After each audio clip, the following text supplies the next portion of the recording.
Alors le partenariat entre VMware et OVH Cloud, c'est un partenariat qui est d'abord un vieux partenariat au bon sens du terme, parce qu'il a commencé en 2009-2010 et qui a été une collaboration qui est étroite depuis bien longtemps et nous sommes ravis de cette collaboration. Le deuxième point important de ce partenariat, c'est la profondeur et l'étendue de ce partenariat. Aujourd'hui, on travaille sur de nombreux domaines, principalement bien sûr autour de vSphere, vSAN, NSX, mais également sur des évolutions autour de Tanzu et comment on va pouvoir proposer de nouvelles solutions ensemble à nos clients.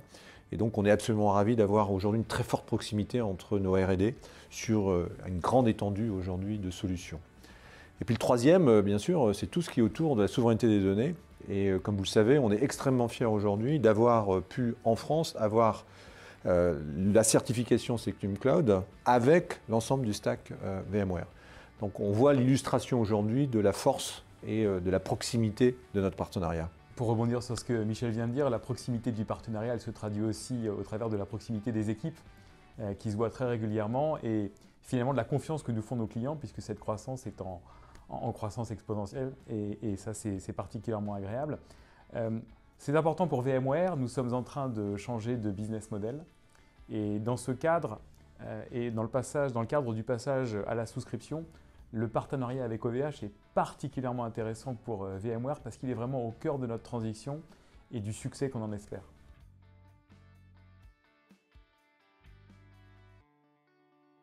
Être une entreprise américaine ne doit pas s'opposer avec la capacité de développer une offre souveraine. En ce qui nous concerne, être souverain, c'est d'abord donner le choix à nos clients. Donner le choix entre garder leurs données dans leur data center ou les mettre à l'extérieur du data center, en particulier chez un partenaire comme celui d'OVH, et de pouvoir le faire de manière simple, réversible et ouverte. C'est pour nous un sujet absolument critique. Donc nous nous sommes structurés avec des équipes dédiées, ce qui nous permet vraiment d'avoir un focus tout particulier sur la souveraineté. Nous avons une équipe secteur public qui est absolument dédiée à ces sujets-là en France. Et au niveau européen, nous avons aussi dédié une équipe qui nous permet d'accélérer les évolutions de recherche et développement pour faire en sorte que les données et les applications de nos clients restent protégées. VMware n'est pas un acteur du cloud, nous ne sommes pas un fournisseur de services cloud. Nous fournissons de la technologie à nos partenaires et en particulier à OVH Cloud pour leur permettre de fournir des solutions souveraines. Alors on est totalement en phase aujourd'hui sur la notion de souveraineté parce que pour nous, la souveraineté, c'est d'abord la liberté de choix des clients. C'est qu'ils aient la possibilité de choisir un cloud qui soit un cloud ouvert, interopérable, transparent et qui garantisse la protection de leurs données. Et donc pour nous, c'est vraiment quelque chose qui est au cœur de notre ambition, c'est d'offrir cette liberté de choix et d'offrir cette alternative, en particulier sur un marché qui est extrêmement dominé par quelques acteurs. Et nous pensons que c'est un risque pour les clients, c'est un risque pour le marché, c'est un risque pour l'innovation.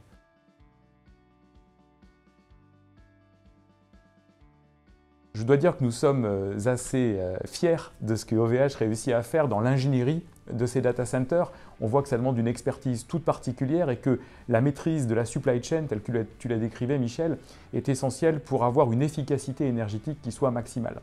Ce que nous constatons également, c'est que chez beaucoup de nos clients, entre 20 et 30% des machines virtuelles sont peu, mal ou pas utilisées, bien qu'elles soient allumées.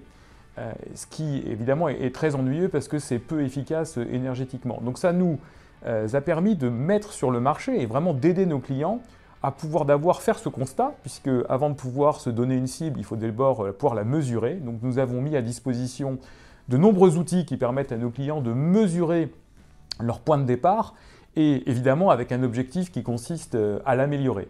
Et pour reprendre les métriques que tu utilisais tout à l'heure, on a la chance chez VMware d'être déjà carbon neutral depuis déjà quelques années et nous avons l'ambition d'être net zéro dès l'année 2030, y compris la supply chain de VMware avec un programme extrêmement intense que nous nous appliquons et dont nos clients peuvent aussi bénéficier. Et je pense que c'est vraiment l'intérêt de ce que nous proposons et évidemment quand on couple ça avec l'efficacité énergétique des data centers d'OVH, on arrive à des résultats qui sont spectaculaires en termes de réduction d'empreinte carbone. Tout à fait. Je pense que c'est un élément important. On est très contents, nous, de participer à cette chose. Je me permettrais aussi, Olivier, si tu le permets, de rebondir sur la partie d'ouverture, notion de réversibilité, d'interopérabilité. C'est clairement au cœur, aujourd'hui, de la stratégie d'OVH Cloud. Et nous pensons que le cloud du futur doit être un cloud ouvert, transparent, réversible, interopérable. Et donc pour ça, il veut dire qu'il faut promouvoir les solutions qui favorisent le multi-cloud et qui favorisent l'hybrid cloud.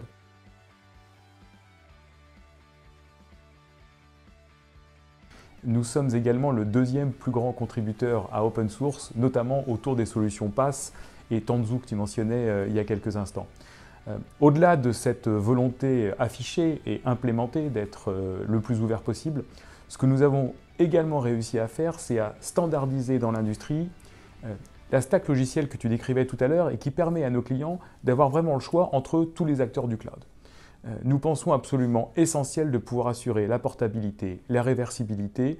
Ce sont des notions qui nous paraissent absolument essentielles et que nous pratiquons ensemble, VMware et OVH, au quotidien. Et je sais que plusieurs de nos clients sont très friands de cette capacité à avoir un cloud hybride entre le cloud qu'ils ont dans leur data center et le cloud qu'ils peuvent avoir chez OVH.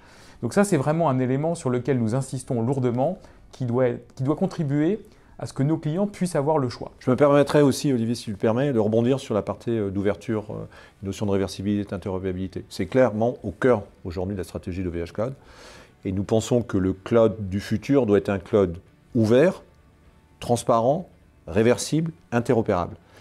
Et donc pour ça, il veut dire qu'il faut promouvoir les solutions qui favorisent le multi-cloud et qui favorisent l'hybrid cloud. Et l'histoire d'OVH Cloud a toujours été autour de ces sujets-là. Et l'exemple que nous avons aujourd'hui du partenariat démontre que l'on peut proposer des solutions aux clients qui ne les enferment pas dans un cloud monolithique et qui est fermé et qui crée des monopoles de fait sur chacun des comptes clients, mais au contraire d'avoir une vision extrêmement ouverte qui leur permette de garantir bien la scalabilité de leurs offres solutions, l'ouverture à des tiers, le fait aussi que ce soit portable, réversible et interopérable. Et donc je suis très content aujourd'hui qu'on arrive à bien travailler ensemble, avec d'autres aussi, puisque l'écosystème doit rester ouvert et on travaille avec plein de personnes comme vous, avec aussi des éditeurs de logiciels, pour permettre cette ouverture. Parce que c'est ça l'avenir du cloud, c'est cette capacité d'interopérabilité.